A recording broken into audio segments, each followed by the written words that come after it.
amistad de tantísimos años con Eusebio como la que tiene José Ovejero, y por eso le estoy doblemente agradecida por darme la oportunidad de presentar sus poemas, y por eso me siento también doblemente honrada, y por eso he escrito un texto al que me voy a ceñir para meter la pata lo menos posible. Antes de comenzar la lectura de este texto, yo quiero recordar que aquí, en esta sala de juntas, y también enlazando con esa parte de la idiosincrasia de Eusebio que tiene que ver con la farándula, yo aquí presenté mi novela Farándula cuando ganó el premio Herralde, y fue uno de los momentos más maravillosos de mi vida, y el texto de Eusebio empieza hablando precisamente de la farándula, porque ya sabemos que él es muy polifacético y todo lo que hace lo hace maravillosamente bien, pero yo no puedo evitar sentirme deslumbrada por eso. O sea, yo, cuando me dijo José Ovejero, en mi casa va a estar Eusebio Lázaro, dije, no, Eusebio, no puede ser, ¿no? Yo, fanática. Yo soy una farandulera y una fanática. El mundo del espectáculo, la dignidad del mundo del espectáculo y del arte, constituye una de mis obsesiones vitales y literarias, que son las dos caras de una misma moneda. Por eso, cuando conocí en persona a Eusebio, para mí no fue lo mismo que conocer a una persona cualquiera. Yo lo siento. Los actores no son personas cualquiera. Desde niña han constituido el foco de mi devoción. Quizás suene exagerado, pero las niñas pueden exagerar todo lo que les salga de las narices, y a ratos a mí me queda dentro una niña muy salvaje. Así que cuando José Ovejero me presentó a su amigo Eusebio, yo sentí, ¡oh maravilla! Me llegó no tanto una fisonomía poderosa y un gesto, un repertorio kinésico, el repertorio kinésico de los actores, sino la fisicidad de una voz que sale de los escenarios, las pantallas de los cines y de las televisiones.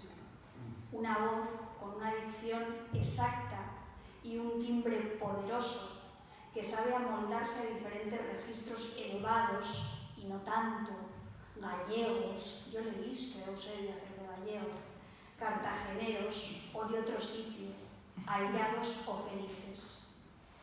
Actorazo, Eusebio. Luego esa voz me llega como voz de la charla más próxima, una voz no cubierta por esa máscara del teatro que a menudo dice toda la verdad, sino la voz lúcida y cortés de quien tiene tema de conversación, curiosidad, una amabilidad y una actitud de escucha que hoy no es tan frecuente. Ahora me llega la voz de los poemas de Eusebio Lázaro, y pese a que yo podía haberme anticipado a lo bueno que me podía encontrar, habida cuenta de mis admiraciones previas, la voz de los poemas de Eusebio me deja perpleja y me coloca en un lugar de empatía y conmoción, justo en el centro de la caja de resonancia de estas bóvedas de sombra. La voz me resuena en el centro mismo del pecho. No sé si ustedes han visto el cartel que Miquel Barceló ha pintado a partir, quizá a través, del poemario de Eusebio. Aprovecho para decir que la edición me parece preciosa, y eso es muy importante a la hora de leer un libro. Sobre un fondo oscuro, quizá negro, no hay que dejar nada al albur en una obra que se pretenda de arte. Una calavera blanca sostiene entre los dientes una anguila, una lombriz, un gusano azul. El bicho, que yo diría que es un habitante de los mares, tiene los ojos abiertos. Ese detalle es importante porque no son los ojos abiertos de la muerte, sino los ojos abiertos de quien aún está vivo y puede ser devorado en cualquier momento. El bicho es el hijo que devora Saturno. Saturno es la muerte, y probablemente Eusebio, que quizá coincide con la voz de sus poemas, es esa anguila, lombriz o gusano azul. Lo siento, Eusebio. Te he visto ahí. El azul es el tono de su poesía, y la inminencia de la sombra no logra que que toda la luz sea arrebatada. Creo que en esta ocasión texto y paratexto no se desdicen, construyen sinérgicamente un significado. Como soy una escritora autobiográfica y mis vecinas tienen miedo de charlar delante de mí y todas mis amistades saben que en cualquier momento puede usar su correspondencia más íntima para contar lo que a mí me dé la real gana, Eusebio, que es muy inteligente, pecaría de ingenuo si hubiese creído que yo no iba a utilizar hoy aquí nuestros intercambios epistolares, por muy telemáticos o virtuales que sean. Eusebio me manda sus poemas y yo le escribo disculpándome en un claro ejercicio de eso que se llama captatio benevolentia. Por cierto, ahondando en la cultura de Eusebio de la que hablaba José, Eusebio Lázaro es una de las personas, de las pocas personas en el universo con quien yo puedo conversar sobre enálages e hipálages. Antes ha hablado José del obstinado cielo y de estas cosas, iban oscuros en la noche, cómo era, temblorosa, todas estas cosas.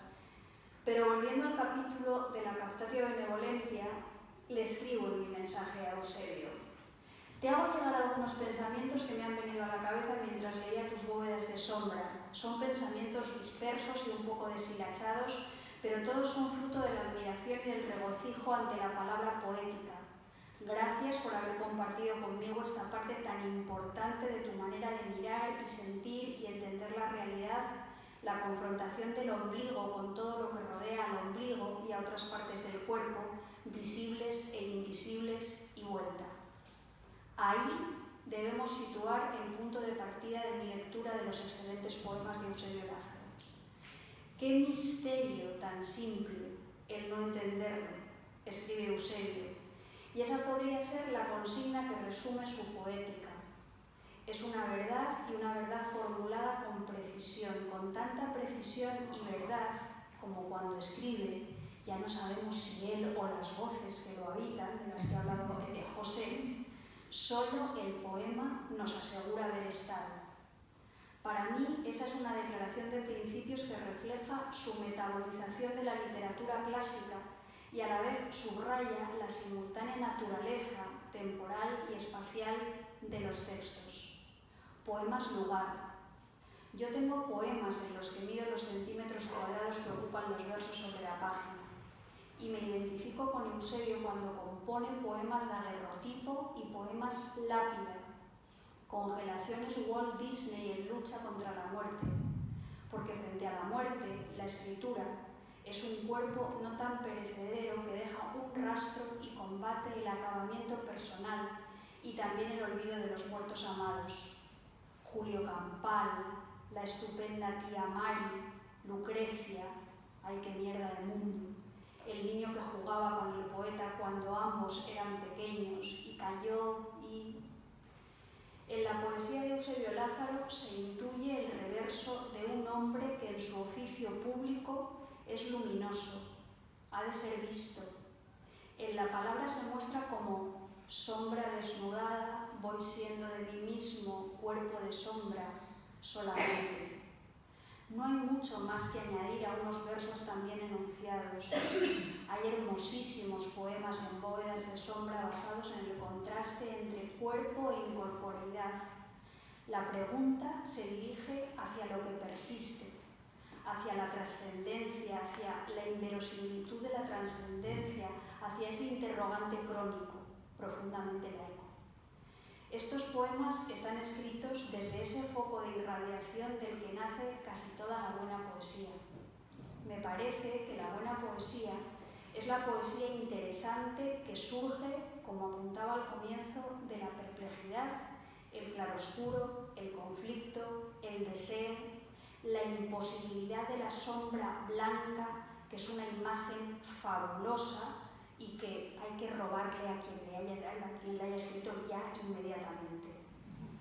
En otros pasajes me reconozco como persona no sin cierto pesar. Escribe, quemarme para que los demás reconozcan mi luz. También me encuentro con Eusebio en su voladora fascinación pajarera. Hay quien odia las plumas y el vuelo. Están locos. Precisamente la naturaleza es un tema central en estas bóvedas. Aparece en la constante del cuerpo y en su vulnerabilidad, en el eco romántico de unos versos en los que el sueño también es importante. El paisaje a veces excede su orden significativo, su medida humana, su discurso. Para mí el paisaje es una modalidad del discurso, al fin y al cabo, y se transforma en naturaleza indomeñable, en un símbolo en el que los seres humanos tentamos nuestra identidad, no por lo que decidimos o por lo que sembramos o acotamos, no por el hortus conclusus, sino por todo lo que nos supera y nos empequeñece. En este punto de sublimidad, la poesía de Eusebio Lázaro vuelve a llevarme al romanticismo alemán y al simbolismo de Antonio Machado en su época de soledades, galerías y otros poemas. Me interesa además mucho la versificación del viaje, que adquiere una resonancia vital. Es un aprendizaje relacionado con lo épico. Si aplicamos la propiedad transitiva, la vida pequeña, en los poemas de Eusebio, se hace épica y sus aprendizajes, su curiosidad, todas esas impregnaciones todavía más. Todo esto podría ser una definición de andar por casa de este estupendo poemario. Una de las decisiones estilísticas que más me gustan de Bóvedas de sombra es el juego con los sonidos del lenguaje que llega aquí desde la poesía clásica, la poesía grecolatina, que funde una vocación dramática y narrativa con un instinto musical constructor de significado. La música del verso no es mero acompañamiento, sino pura semántica. Un ácido cielo destilaba la tarde, un ciel de la tarde, un ángel de la tarde. En juegos como este se sintetizan clasicismo y vanguardia. Son puro desciframiento de las metamorfosis de la realidad a través de las metamorfosis del lenguaje. Ahí se resumen esos misterios simples de los que ya hemos hablado. En el correo que le envié a Eusebio, el actor, el amigo, el poeta, el todo, yo le contaba todas estas cosas no por agradarle el oído, sino para elogiar muy sinceramente la calidad de su voz. Ahora solo les invito a disfrutar del magnífico poemario que es Bóvedas de sombra y me despido con un deseo inmejorable que robo de la poesía de Eusebio Lázaro. Que sea lenta la luz. Amén, Eusebio. Amén.